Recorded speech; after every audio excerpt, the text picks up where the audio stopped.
Hey everybody, welcome to our second episode here of the Pig Pod here for this off season. We had Cal Stevenson for episode one. He was our runner-up actually in our Iron Pigs Hitter of the Year, losing out to Scott Kingery. So we decided to go ahead and get our winner for the Pitcher of the Year. That is one Michael Mercado. Michael, thank you for taking the time. Yeah, thanks, Sam. I know it's only been like a month, but I'm already missing it. So Oh, of course you are. You're yeah, only missing being back at Coca-Cola Park and being back on the East Coast. I'm sure soft landing, being back out on the West Coast with beautiful weather makes it a bit easier. yeah. Certainly, I'm a little West Coast bias, but I've spent a lot of time on the East Coast, so it's been good. Yeah, so I want to know since you've been back, one thing I was really curious about because I'd asked you when we gave you the Pitcher of the Year trophy. If anybody hasn't seen the picture, the I call it a trophy. It's more like a small statue. It's got to Yeah, be like yeah. 20-ish pounds. It is a hard thing to transport. Did you end up getting it safely back home? I did. Luckily, Jay Ross in the clubhouse was able to ship it to my house, so I didn't even have to worry about putting it in any suitcase because that was my first thought too. After getting it, I'm like, how am I gonna get this thing back home?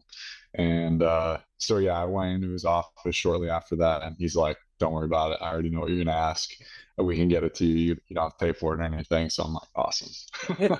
So it's the small perks, right? Exactly. Right. So you got that at the end of the season, and I know Yeah. it's obviously a humongous year overall for you in that you made Yeah. your major league debut, your first year in the Phillies organization. At the end of the day, in addition to your new gigantic paperweight, what other accumulation of, I'll call it memorabilia, but it probably just feels like Yeah. stuff that you currently Yeah. have just like boxed up right now? Yeah. So I have a couple lineup cards from my debut, Mhm. um, as well as my start in Chicago that are framed, ready to be hung up. Haven't done it yet, because I'm waiting for my debut jersey to Mhm. finish being framed. I took it into a shop close to where I live, and so I think it's going to look real nice. And then put everything up on the wall. I have my first major league strikeout ball as well. So that's what I can remember, along with all the other memories. So Um, I'm actually really interested. So you brought the jersey physically into a shop. yes, yeah, Uh, how it's something. unbelievably cool Yeah, is that to like go in there and say, "Hey, this is the jersey from my major league debut." Like, right. nice major league debut. Like, Yeah. like that. That's really cool. Well, well, it's so funny because it was kind of around the time when the Padres were playing the Dodgers in the World Series. And San Diego kind of goes like baseball fans wise, they go as the Padres go. So like if the Padres are playing well, I mean, there's a huge fandom around San Diego because it's the only like big professional sports team here. If they're doing well, or if they're not doing well, like they weren't when I was a kid. Nobody really seems to care. But I walked in there, with a Phillies jersey, and they really good energy in there. And I walk in, and I'm like, get that thing out of here! Like they're like, we frame jerseys and stuff like that. And I'm like, no, it's actually like my jersey. I played this year, and they're like, okay, well, you're from here, right? And I said, yes, I'm from here. Oh, we'll make an exception. Like they were real cool about it. I think they have good experience in that. It was a place that my mom had been to a couple times to get just regular pictures framed, and she said that they do a great job. So I'm still waiting on that. It takes about a month, and I delivered it probably close to a month ago. So hopefully, like within the next couple of days, it'll be ready. That's super exciting. And with the past year now in the rear view mirror, do you feel like once you finally Mm. like, get that hand delivered, you're kind of finally able to, close the chapter, so to speak, on the past year and Yeah, look ahead? yeah. I mean, like I said, I'll have memories that I'll never forget. Um, and you hold on to those, pretty dearly. But there's still a lot of progress that I want to make, obviously. And so I'll use what I learned last year and take what I can from that, and then yeah, move on to next year because um, you know professional sports, and I think a lot of things in life are what have you done for me lately? And as much success as I had last year, there was a lot of things that I was pretty disappointed about. Um, and so I'm kind of using that as, fuel for next year. So I want to test your memory now, and this is something that I've seen a lot of guys do with guys who have had longer major league careers. And I know you have yeah, memory anyways, so yeah. I'm betting this will be pretty easy for you. And Oh gosh. I think you know where I'm going with this. It is, can you name the starting lineup from your first major league? I'll go with your first major league start as opposed to Okay. the game that you have played. Yeah. So Yeah. I'll I go don't. around. I won't be able to. I think I can do around the field better than I can Okay. actually, like in the lineup. I know Schwarber was DHing. Yep. Actually, Stubbs was behind. no, he wasn't. He wasn't. Oh gosh, No. that's not a good start. Okay, I'll go DH last because then I can remember. I know Cody was at first. Yep. You got Stahl that. was at second. Yep. Trey was at short, and Yep. Alec was at third. Yep. Stubbs was behind the plate. Uh-huh. Um, let's see. Marsh was in left. Uh-huh. Castellanos was in right. Yep. I believe Pache was in center. Uh, Was it Rojas? yeah, it was Johan. I didn't know if that was when Rojas was still down in Allentown for a little bit. And gosh, who would have been DHing on if it wasn't Schwarber? Maybe it's because he was hurt at that point, as well as I know Harper was hurt. You're Um, right on that. You're on the right track. the, gosh, was it another outfielder? Yes. I have the lineup like right over there. I could go cheat. No, I'm not gonna do that. Oh man. Well, geez, you hyped up my memory so much now I can't remember. Who is it? Getting 8 out of 9 is not bad. It was Dahl. I don't know if I would have gotten that. Shout out to I David feel Dahl. bad calling David out too. He had a pretty rough game that day. He went 0 for 4 with 4 punchies. Oh For wow. Yeah. It's so funny because yeah, he was up there. I know he had that good game in London where he hit the home run. But yeah, I just never really remembered him as DHing it all up there. I feel like he was yeah. when he was playing, he was out in the field. So that's why I didn't remember. Okay. Hey, well, credit to you that you even got that many because Yeah. it's one of my favorite things at the end of the year, the final broadcast Hmm. do. I try to say something nice about everybody who's played on the roster at one point. Yeah. And obviously, for the IronPigs roster, we go through so many guys that Well, for sure. trying to, name them all can be interesting. Yeah. Anyways, you had your first year in the Phillies organization this past year. Hmm. Like you said, there were some things that you wanted to go better, but on the whole, I personally, from an outsider's perspective, looked like things obviously went in a direction, in a positive direction. Hmm. When you look back on the past year, what do you take away? Yeah. I think um, I haven't really had a year in the minor leagues, I would say yet, where I felt like I had a lot of confidence. Mhm. I say that in the sense that, like, if I'm going through my minor league career, and we'll like put the time in the bigs aside for a second, but I had a good first summer, but I threw like 20 innings. Um, I would say my first like taste of real pro ball was playing short season up in the New York Penn League back in 2018. I was still pretty young, pretty raw. I was, 19 at the time, playing against a lot of, you know, first, second, third round college picks at that time who were, a year or two older than I was. And so I got, it opened my eyes a little bit. And then I had the surgery and this year with COVID, and then, coming back in 2021 off the surgery and off of COVID, I still feel like I was kind of trying to find myself. 2022 is, I think, the first year where I felt like there was a good amount of potential. And then, 2023, moving to the bullpen, I felt like my stuff was there, but like there were still things that I feel like I was getting somewhat unlucky on last year. And I think I noticed it right at the start. when I think I started the year throwing like 13 or 14 consecutive scoreless. I wasn't striking out as many guys this year, but like the stuff that was hurting me in years past wasn't hurting me. Mhm. And to be, more honest about that, the home runs.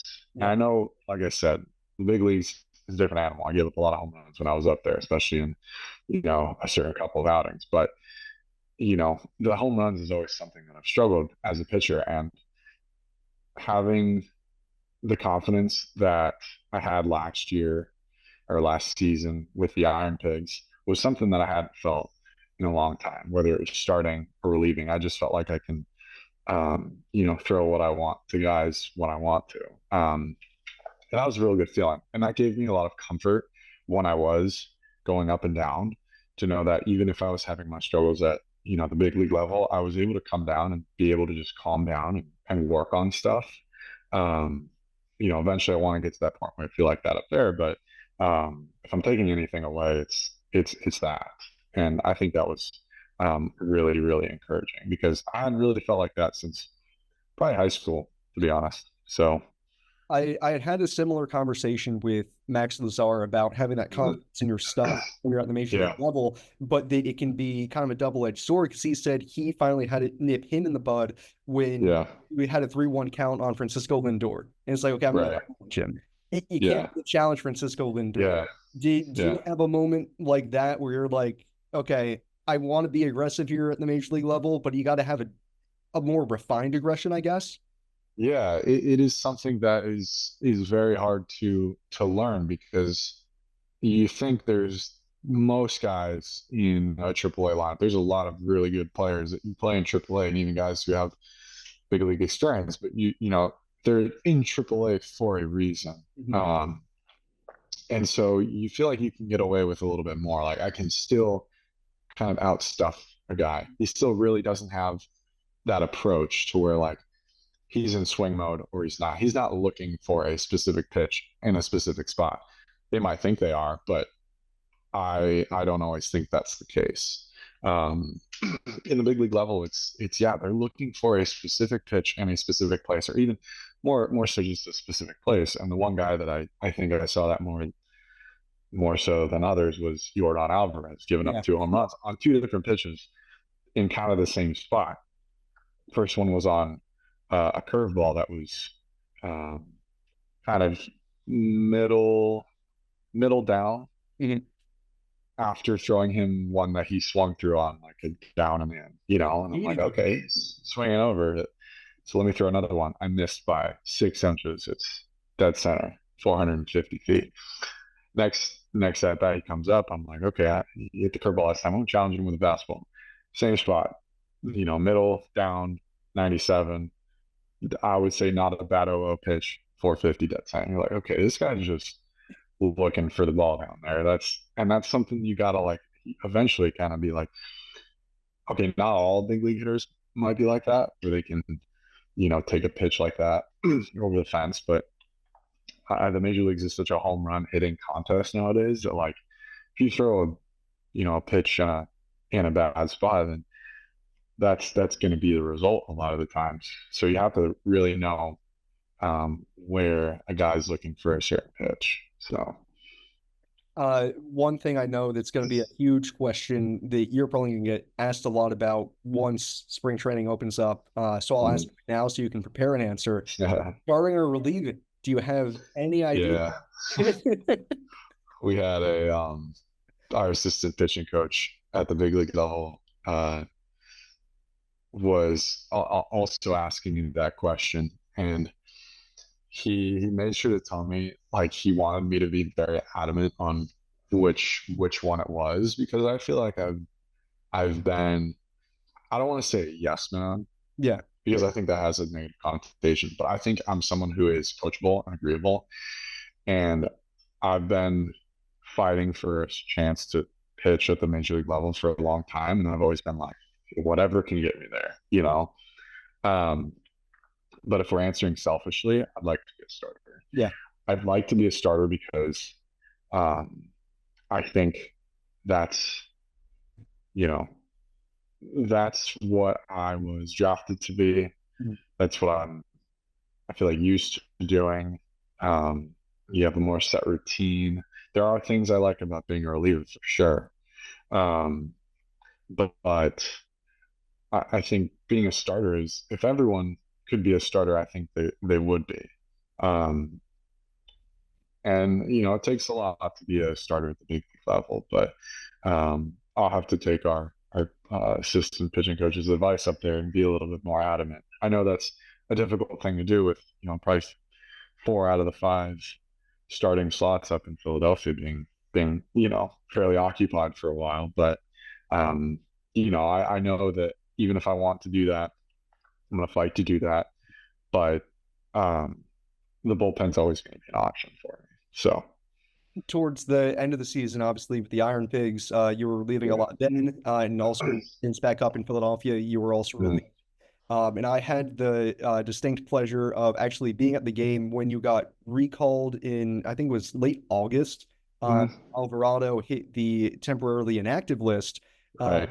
and for anybody who doesn't remember this situation, Jose hit the TI pretty late in the day. Yeah. You got added onto the Phillies roster, maybe officially, quote unquote, 10 minutes before first pitch. So you Yeah. were active that night, but you didn't actually show up. You weren't in the ballpark walking out to the bullpen until maybe the third inning. Um, Right. when that actually happens to a player, what was your day like? Yeah. It was kind of wild because it was an off day in Lehigh, and I get a call from AC, and I'm like, I had played golf that morning. I went to the grocery store because that's what I typically do on a week before we're going to be at home. Um, and I was staying in downtown in the Americas Hotel, and so I'm like, I got my hands full. I like feel my phone buzzing. I'm like, I wonder who that could be. Buzzes again. I'm like, geez, okay, what the heck's going on? I get up to my room, put my groceries on the counter, um, take out my phone, see it's AC. He says, call me immediately. I'm like, oh, no way. And so I figured I kind of knew that's what it was going to be. And so that's what he tells me. And I'm like, all right, guess I got to call Jameson, our travel person up there. Or he does everything up there. He's the best. But um, guess I better call him. And he called me. He's like, "Hey, take your time. We know you got your car. You can just drive up here. Don't worry about getting here at game time. Just get here when you can." I'm like, "Okay, I think I could be on the road in like an hour," because I had to pack up my stuff, put it in my car. I actually called Griff McGarry and be like, I got these groceries that I just bought. I don't want to throw them away. Can you just take them That, from me? you just got You, called for the bigs and you're concerned about your well, groceries. that was the joke because I'm like, man, like that was like always my fear. I'm like, I'm gonna get all this stuff, and groceries aren't cheap. They're like $100 for the week, and I'm like, so I call Griff. I'm like, hey, can you just take these? You got to give me any money for them, but I don't want to throw them away because I don't like doing that. And so he's like, oh yeah, man, yeah, I'll be over in a sec. So he comes over, I hand him off the groceries. I get my car packed up, and I'm driving to Philadelphia, and that drive from Allentown to Philadelphia is decent because it's all freeway, but there's always some Yeah. traffic. And so I get there. It's the game's already started. I go over to my locker. I like change. Um, one of the coaches is there. Like, hey, you need to play catch. So yeah, I play some catch and then walk out to the bullpen. They ended up not needing me that night because I don't even know who was pitching. It might have been. Um, I want it to say was one of the. wheel. Yeah. Wheels? It was. I was thinking it was either Wheeler. I know the game ended up being the game against the Astros, Yeah. Harper's 10th inning walk-off. Yeah. Yeah. Yeah, so I think it was one of those two guys. So I was like, okay, there's a pretty good chance that I probably won't even get in this game. So like, I think I was pretty relaxed for that. But yeah, getting there and trying to rush there um, is certainly a little stressful. But I think they're great at just being like, "Hey, man, we know your situation. just get here when you can. Yeah. I'm not obviously just like taking my sweet time, but I'm trying to get there. But Weston Wilson went through something similar last year, and he had yeah. trouble in trying to get into the ballpark. And nobody believed that he was a player. Oh, Um, really? so it sounds like you didn't have any trouble. No. So that was the good thing was they have these like parking little passes that you put on your rear view mirror to get into the garage, and I already knew where I was going and stuff like that. So Okay. yeah, I think they see that. That was Weston's problem. He said when he got called up for the first time, he had never actually been to CBP. Right, and I was the same way. I was like, it wasn't too difficult the first time. Like I said, our travel guy up there is great. He's really good at communicating and stuff like that. So he just dropped me a pen. I was able to go right there and get in. It's once you kind of learn your way around there, it's actually pretty easy. So One final question for you, just looking ahead to next year, no matter if you're, yeah. up and down between Allentown and Mhm. Philadelphia or whatever, what are you looking forward to? I think just being back with the guys. Yeah. As fun as being in the big leagues was, um, it's a little bit more business up there, Yeah. obviously, um, and that's not a knock on the big leagues. It's just how it is. It's around guys that are older, guys that have been there. It's a little harder for younger guys to feel comfortable because I don't think anyone up there makes it uncomfortable, but like just you're in the room with a lot of celebrities, essentially, and you're like, I don't want to step on any toes. I can't. I want to try to be myself, but like I can't be too outwardly, loud or anything like that. So you just kind of get in there, you do what you do, and um, you're kind of speak when you're spoken to, kind of things like that for a younger guy. But gosh, I think the group that we had in Allentown this year Yeah. was so much fun.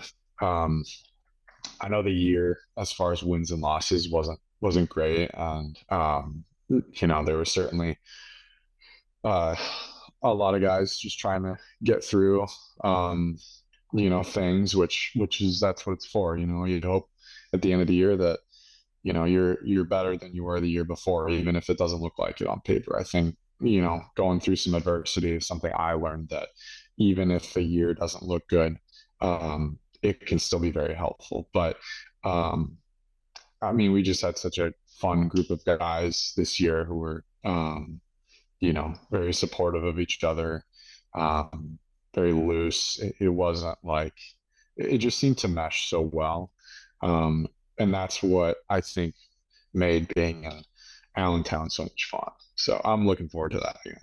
I'll put you on the spot then. Mm. What was your favorite moment from the past year? Um, it's hard to say that it wasn't Derek Hall's walk off for the Yeah. last game. Yep.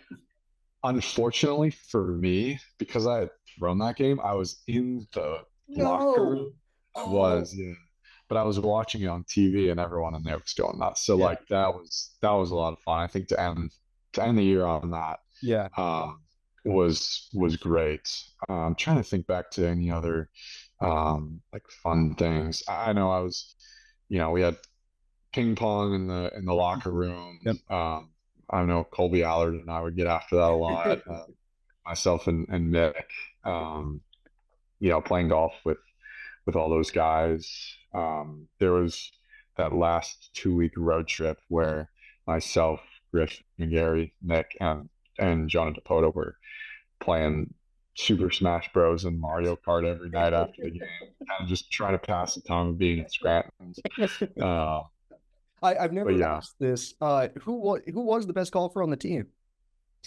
um, I think probably Clem. I hadn't played with him, but I heard he was pretty good. I'd like to say of the guys that I usually play with that I was, Yeah. but no, everyone's good enough to where it's like it's fun. Yeah. So Oh, yeah, that's good. Yeah, I know. I always check out the clubs before you guys go out on the road. I'm like, damn, mhm, everyone's got a phenomenal set. Like, yeah. I will say too. I kind of forgot. Buchanan and Colby were both pretty good yeah. too. So Buchanan's got all the fun stuff though, you Yeah. know. Oh He's got man. all that gadgets. Well, we're looking forward to whatever the next year holds, and I appreciate you taking the time today, Michael. Have a great off season, and thank you for hopping on the Pig Pod. Yeah, thanks a lot, Sam. I thoroughly enjoyed this.